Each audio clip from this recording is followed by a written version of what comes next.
And I think it's folly that people didn't think that this was going to happen. For those of us, it was just when, not if. As soon as tomorrow, the U.S. Supreme Court could release its anticipated ruling overturning Roe v. Wade, the decision giving women the right to an abortion.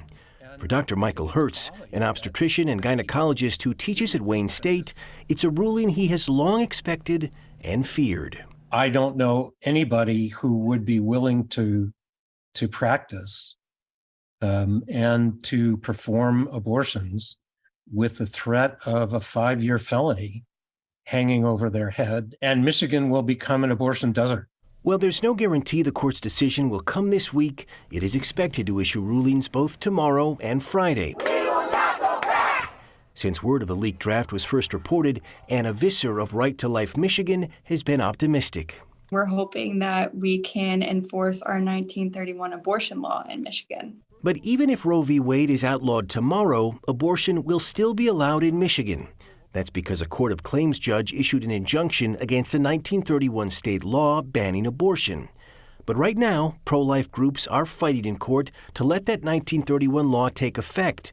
And if it does, women seeking abortions here will have to go elsewhere. We are not naive to the fact that maybe some women will travel to Canada or states where it is legal. But we're hoping that Michigan can make women feel empowered enough and supported enough through our pregnancy resource centers, through our nonprofit organizations.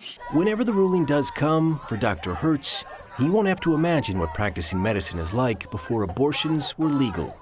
When he started as a medical student, Roe versus Wade had not yet been decided. For my young colleagues in a state where abortion is criminal, will be an eye-opener to them, because they will see the result of desperate women who seek to terminate pregnancy. If Roe is overturned and the 1931 law is enforced, Michigan Attorney General Dana Nessel says she will not prosecute those who provide abortions.